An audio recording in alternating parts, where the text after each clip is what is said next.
Do you have power over your customers and suppliers? That is a very important question I want to ask you. So, welcome back to my channel. Today, we're going to explore a very crucial concept for any business owner, and that's the importance of having power over both your customers and your suppliers.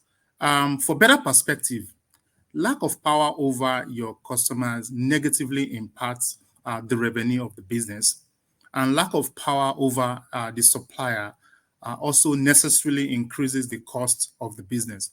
And all of this leads to low profit. So if you don't have power, you're vulnerable to shifts in pricing, to customer demand, even to the decisions that are made by your supplier. So let's dive into why the power dynamic is so important. And now you can create leverage for your business. So the first I want to talk about is understanding power in business relationships. So before we get into the specifics of the benefits of having power, so what does power really mean in business context? So first, let's talk about the power over customers. This refers to the ability to influence customer behavior. So whether you're doing that through pricing, brand loyalty, or control over the buying decisions of the customers, the more the customers need your product or service, then the more power you have. So that is the power over customers. So let us talk about the power over suppliers. What does this really mean? So it also means that you are having leverage when negotiating terms or prices or supply chain decisions with your suppliers. So if you can better dictate terms with your suppliers, then the more power you have over them and the stronger you have over the alternative options that you can make for your business. So in short, the power is your ability to make decisions that benefit your business without being overly dependent on external forces. So let's start. So why must you have power over your customers? So let's talk about the crucial reasons why you need to have power for your customer. The first point I want to point to you is pricing flexibility. When you have power over your customers, you gain more control over your pricing strategy. And if your product or service is very differentiated, like we have discussed before, meaning that you offer something that your competitors don't offer, then you can charge a premium. So customer will be willing to pay more because they can't easily find what you're offering elsewhere. So the problem is that if customers constantly shop for lower pricing and what you are selling is not necessarily needed, then you are forced into a price war. That is not what you want. So the solution I want to talk about in addressing that problem is you need to have unique value proposition. You focus on the quality, focus on customer service or innovative features that make your offering different so that customers rely on you over competitors. Let me also talk about something else, a reason why you need to have power over customers. It is called the customer loyalty and retention.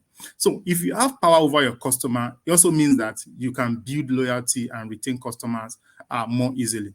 So when customers trust your brand, when they believe in the value you're offering as a business, then they are less likely to switch to competitors. I mean, think about Apple, for instance. So Apple creates an ecosystem that makes the switching cost for customers so high, meaning that once you are in, it is very hard to leave. So, Apple makes you to buy the iPhone, the AirPod, the music, the iWatch, so that you cannot afford to replace any of these products with other brands. So that is another reason why you need to have power for your customer. The last one I want to talk about is shaping the customer behavior. So when you have power, you can influence customer behavior to your advantage. For example, if you introduce new products, you can adjust pricing. In fact, you can offer subscription mode services, knowing that customers always will be loyal to your brand. So the tip I want to give here is that you need to think about whether you need a subscription model or you need to bundle products so that you can always increasing the lifetime of customers. So let's talk about why you need to have power over your suppliers. The first point I want to make here is that it makes you to have like cost control. So when you have power over your suppliers, what happens? You can negotiate better prices. So that directly also impacts your profit margin. So if you rely on one supplier, then when they raise prices, you have no choice but to accept it. Again, one of the problems is that if you don't have multiple suppliers, such that you build relationship across different suppliers, you might end up overpaying for materials or products. Again, solution is for you to diversify your supply chain such that you don't rely on one supplier for all the critical components of your product. The last point I want to make on power over supplier is innovation and collaboration. So when you have a strong relationship with your suppliers, they are more likely to collaborate with you when you need to like customize, when you need to customize solutions or when you need to innovate. And this can actually lead to better products, faster delivery times. You can even have like exclusive access to raw materials. So again, how do you build power over customers and suppliers? Having discussed all of this, number one is that for customers, you need to build a strong brand, a brand that resonates with your target audience, creates emotional loyalty. It's make it very hard for customers to leave you.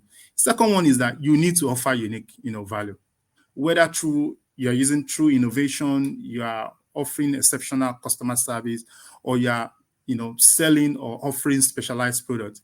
Give your customers the reason to choose you over competitors.